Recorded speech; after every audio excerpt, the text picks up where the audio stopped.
Welcome to the Toffee Blues, your source for all things Everton. I am Gerry.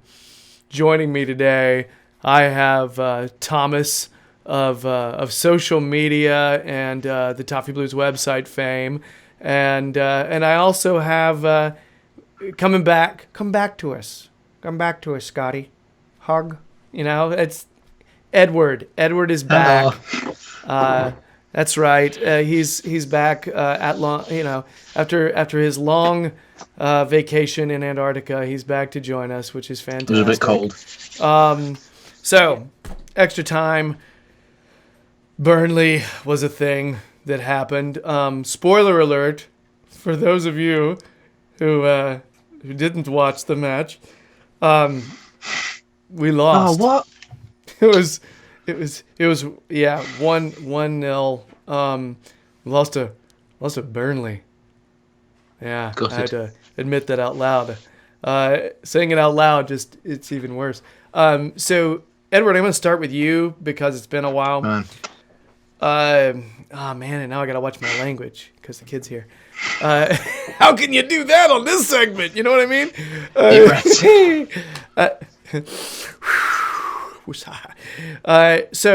Edward, what the heck? Yeah. That's my question. What the heck? What is going on here? That's what I want to start. I just want to say that. What in the world is going on right now? Just go, because I need something to make me feel better. You know what? I mean, it's kind of ironic. I come back and it's the first game that I've missed in about 1.5 years, and I'm kind of glad I did miss it though, because I went instead to watch Russell Howard in Liverpool, which was quite good. Better performance by him on the night by just one person instead of an entire 11 against Burnley. But I don't understand what this whole persistence is of going for a formation that clearly teams have figured us out with. And it just seemed to be no plan and no creativity, because it was a bit like we had some good chances in terms of with the Wobie. We could have gone easily ahead. And it's the main question I'm asking is basically this: the same team, realistically, it's the same two teams that played last season where we won 5-1. So now I want to ask, what's the biggest difference between those two games last year? What has changed since then that really made us just lose the game? And I think, personally, it's the formation, because teams have now figured us out. They know what we're going to play. They know what system we're going to play. And there's just no ruthlessness. Although I do want to point out, Keane and Mina, I thought were the best players on the day. I thought they were absolutely brilliant, but that's just my thoughts on it at the moment. Don't know about you guys. Hold on. Which Keane? Michael Keane. Gotcha. Okay. Thomas, you wanna answer that? I'm still digesting this thing. I think there's been a lot said about the formation, the system.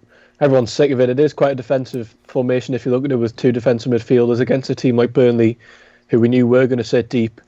In terms of how things have changed since Boxing Day last year, not only is it the system, which we all know is disastrous, it's the lack of belief that this players seem to have at the moment. They don't seem to, although there seems to be players on the pitch picking each other up. We've seen the video of Delph shouting at everyone, but the lack of belief in this team and Silva's apparent inability to motivate them to even want a result, it's so frustrating to watch at the moment, because although the 4-2-3-1 is a predictable system, everyone knows we're going to play it. If the players are good enough in that system, we should still beat Burnley. They're not Manchester City, they're not Liverpool. And if you look at the system's wrong. The system's boring. The system's it's not what anyone wants to see at the moment, and teams clearly know how to play against it. However, the players are good enough to beat a team like Burnley. They're nothing special. They're nothing title winning. They're nothing new. They're nothing exciting. They play in a 4-4-2. They sit defensively. They put crosses into the box. They take set pieces. They're not a brilliant team, and the players should have enough to beat them no matter what system they're in, realistically. And the lack of belief in the squad at the moment and in the team, it's clear to see they don't seem to care about the result. There's been so many instances of players, they're not going to clap the fans. Of all people, Seamus Coleman's getting sent off. The attitude at the moment's completely wrong, and it's so frustrating to see, because how do you turn that round? I don't want this to turn this into if Marco Silva should be manager discussion, because I feel that's kind of the avenue that everyone seems to go down at the moment. But the lack of belief in the players combined with a poor system, toothless attack, and at times a shambolic defense. Sometimes they're good, sometimes they're completely unorganized. Those three together, you never win in a game against, no matter who you come up against, whether it's, non-league Gateshead, whether it's Manchester City, one of the better teams in Europe. They're not going to win, and it's such a problem at the moment. And the answer to that, I'm not really sure at the moment. We need someone that can motivate the players, and we need to change the system. But that's a lot to ask about, basically.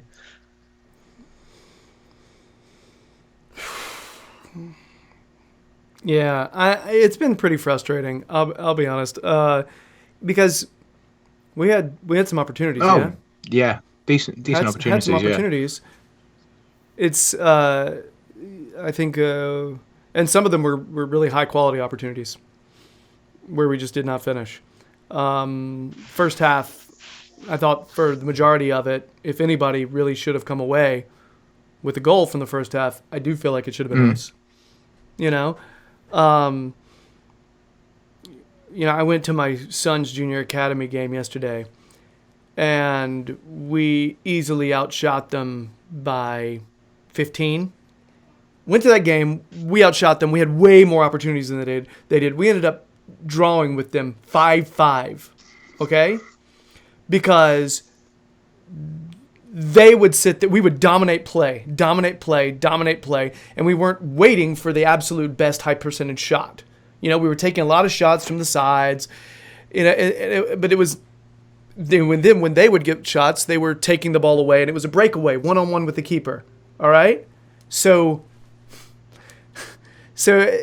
different percentages there. Okay, so we may have outshot them like 30-28, but it didn't matter.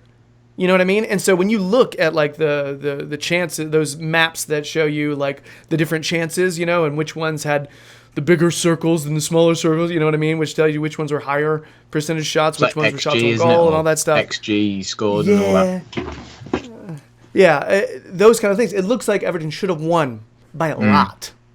By a lot. There's an issue here. And I think you touched on it, Thomas. I think a big part of it is confidence. All right? And who said ruthlessness? Who said ruthlessness? One of you guys said ruthless as well. That's part of it too. All right? That's the thing that's really super frustrating. When Iwobi gets in front of goal, first half, you got to tuck that away, man. Say Goodson. Got to tuck that away. Yeah, there is a lack of belief there, but that's the problem, guys. We have to fully dominate and to get way more chances than the other team in order to get that belief up. See, but that's the thing though, because it's like it's been that exact same problem all season, and it's like you're just playing with. I mean, obviously, it's like Everton fans. I mean, we all probably have had the bad mentality of, well, we're going into this game, we're going to lose it straight away, because it's like Villa, we could have gone top. We beat Bournemouth, we would have gone third. And in every single one of those games, when I travelled down, it was thinking, yeah, we're not going to get there. Because it's like, you got the mentality straight away of, well, it just seems like luck's not on our side. But then at the end of it, if they wanted to play these stupid tactics that don't work in games, and we don't have the confidence to try and win games, then it just never works out. And unfortunately, we just keep going in this bitter and unfortunate circle of hope, no hope, hope, no hope. And it just carries on, and it just isn't right for fans in particular as well, like us. Because we've just been, I'm sure we've all been saying these things every single week, and especially in the last 4 fixtures at least as well. One of the things we talked about in the past about Silva is we said that it's not necessarily fair because the players he needs to run the system he wants are injured. Okay? Now, I'm starting to have a rethink of that a bit, and I'm starting to have flashbacks to the beginning of the season when I felt like we were thin at certain positions. Okay? Namely center mid. All right? I felt like we needed at least one more. Here's the thing. If that's what Silva wants to do, isn't that something like, why should he have to go based on 1 or 2 injuries to do a completely different system? That doesn't work. Yes. Shouldn't there be a plan in place by him or by Bronze, something, where it's a contingency plan. You have a plan. Somebody's hurt, we're okay. We can still run the same system. This is what we drill all day. If that's what Silva wants to do, why are we not moving toward that? What? I think obviously we don't know for certain, but I think Silva's beginning to lose a bit of belief in his own tactic, his own ability at the moment, because managers don't turn up every week and sit to a defence. Well, we don't sit defensively, but play to defensive midfielders. Obviously, we are thin in centre midfield. They're kind of what we only had. Obviously, Gomez came back from injury, but he seems to be lacking any sort of creativity or any sort of belief in his own ability to turn games round. I think a massive problem is we have no ability to turn a game around. If we go behind, I don't know what the stat is exactly, but I dread to think what the stat is of us. Edward knows what's the stat. The only time we've gone from behind to win a game under Silva was Lincoln City. That's the only time we've ever done it. Yeah, and not even in the league. I think that pretty much just sums up the whole mentality. We don't have the fighting spirit that you need to come back. Obviously, the goal itself, the corner zonal mark, and it's a disaster. I think it was Hendrick possibly who scored the goal. He was left at the back. He was left at the back post. You could see it coming from a mile away. It was a long corner. But you've got to be able to score after that. You've got to be able to turn around and say, you know what, that was a mistake. Pick yourselves back up. Can Silva pick the players up? I don't think so. Can the players pick themselves up? I don't think so. Does Silva now have the belief to change his tactics, take a risk, and sit on the front foot and go at teams? I don't think so. I think managers only really, when they change their systems, I don't think they ever really go more attacking when they're in the predicament that Silva's in at the moment. We've lost 4 games in a row. Is this a time to change tactics? Yes. Will he change tactics? I don't think so. I don't think he can turn around and say, well, look at us. We've conceded Burnley. We've conceded 3 against City, 2 against Sheffield United, 3 against Bournemouth. Is this the time to be going more attacking? Well, yes, it is the time to be going more attacking. It seems silly, but... Yeah. If we can't concede, we may as well try and outscore. And that's the problem at the moment. I don't think he's going to change the tactic, and I think no matter how many times people are asking for a new formation, it's not going to change, because I think he's lacking belief in his own tactical kind of flexibility. I'm not sure when we go into a game, we're 4-2-3-1, and then we're 4-2-3-1 until the end, and then until maybe we might throw on 3 strikers and we end up. There is no plan B, it seems like, at the moment, and even if there is, he's not using it. You look at other teams. They change their systems throughout the game. Whether they're defending, they might sit in like a 5-4-1 like Newcastle did against United last night. And then when they're attacking, they might have the overlap and win back. We don't have any of that. We stick in a 4-2-3-1. Delph maybe plays slightly higher. And then we kind of throw forwards on like it's FIFA or Football Manager and we're desperate for a result. It's not how you're going to win games. You need to out-tactic your opponent. And I don't think Silva really has the belief in his own ability to do that at the moment. I will say I do think there have been times this season when we've gone down and Silva has changed up personnel and changed up formation. It has happened. Lincoln's the perfect example. It's happened isn't it? a few times where I remember thinking, that's the difference between him and Martinez. Martinez rarely did that. I remember when Martinez there was one time when Martinez shifted to going like 2 up top at the end of a game. And I was like, because I had been begging for 2 strikers in my head back then. I don't remember when it was, but I was sitting there thinking, God, we just need to roll 2 strikers. Why are we not doing this? And then finally we did it, won the game, and the next game, back to the old system. Wasn't that like West Ham or something, and we went on to lose or something like that? It was so frustrating. And I was thinking, because that was the problem. It was the lack of elasticity, the lack of flexibility with Martinez to be able, and he was just thinking, oh, the system's going to work. And the funny thing is, it's going to be really messed up if Silva goes down trying to ingrain a system that isn't even the one he wants to be running at the club. What? That just makes no sense to me. I mean, okay, I'm hoping bring in, and I think I'm trying to remember, was this you last week, Thomas? Gabamin and Gabomez, all right? Gabamin and Gabomez, all right? Bring them in. I am hoping that there's some sort of foundation when they come in. Because right now, that's the only hope, really, of a shift that I can see in sight, because all the rest is the same personnel that we've had before, that we've had. Now there is a possibility of like we're going to talk in the next segment about possibly giving Iwobi a little bit more time where Sigurdsson plays. And I've been a big believer at having a different player to come in for Sigurdsson at times to give it a different look, to make the other team adjust. Been talking about this for a couple years now. We'll talk about that later. Tease. Plug. So that's going to be the next segment. We'll talk about that. Seamus is 2 yellows. Oh, sorry. Go ahead, Edward, and then we'll get into the... I was going to say, though, arguably with Gomez and Gabamin, it's a system that does work, but... and obviously we'll touch it on the next bit with Sigurdsson. If Gomez is in, though, arguably you're still going to have the problem of it being a 4-2-3-1. And the only 2 players that I can see it being different with would be Davies and Gomez in the same one, because I mean, obviously, like I said, I went to the games last year, and it was the Huddersfield game last year down at their ground where we went, because Sigurdsson I think was injured if I'm not mistaken, and we played in a 4-3-3. So Gay was the one that was just staying behind the back line, and we could have easily won that game something like 4-0.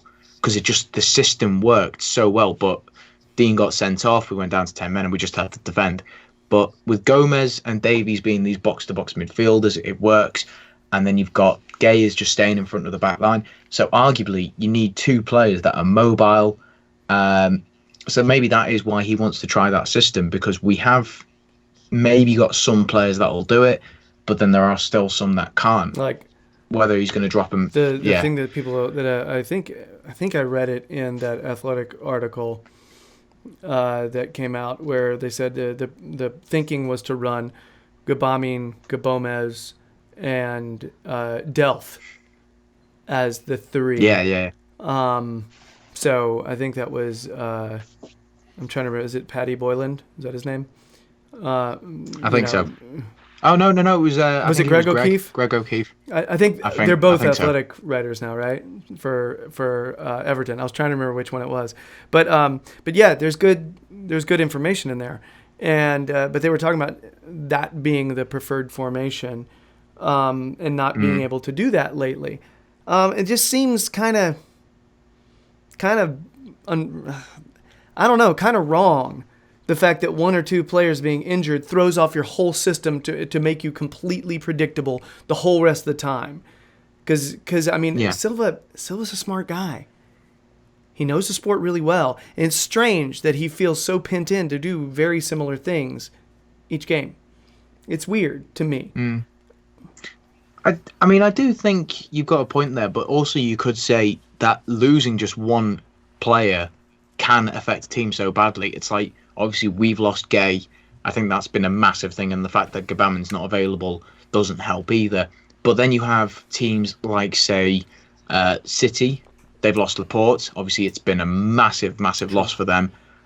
When Liverpool, obviously, don't like mentioning them, but when they lose Van Dijk, they just don't look the same team. Or even the likes of Firmino, and like Spurs, if they lose someone like Son or Kane, they just don't look the same team. But it's in those games, it's like you said, Gerry, in those games, managers have learned to adapt their style and do something different to try and still win a game. And maybe it's because he's naive, maybe it's because he's young and still trying to learn in ways, like Tom said, his best tactics and trying to find a belief in it. But are we going to have the patience to be able to put up with it for another season of nothing? Is just the biggest question I've got to ask. I'd give him the whole season, but arguably, you're also a very nice guy. I don't think a lot of people would agree with that. There's the other thing. You're very nice, and not everybody is like, let's go hug a tree, Edward here. You know what I mean? You're nice, all right? Thomas is ruthless. Look at him over there. He's out there. He's got a red pin out. He's marking through names. He's I won't give him till the end of the season if he doesn't start winning soon. I was speaking to my family the other day. Next two games are crucial, I think. West Ham United. I think he has to win them both. I think realistically, doesn't matter if they're difficult games or not. He hasn't got the points against Sheffield United, Bournemouth, Burnley. He has to get the points there. He has to get his points from somewhere.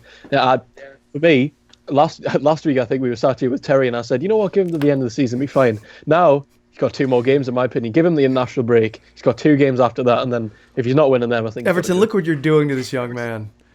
Look at him. He was such a bright-eyed, idealistic fellow, and now he's turned into a hardcore cynic who's just ready to, just fire everybody. Look at him. I'm pretty sure it was the Newcastle win last year when I was with you. That was when it all turned around. Don't bring that up at all. That was the worst weeks of my life. Oh my gosh. So really quickly, Seamus's 2 yellows. Do we feel like that either of the yellows was soft? Yeah.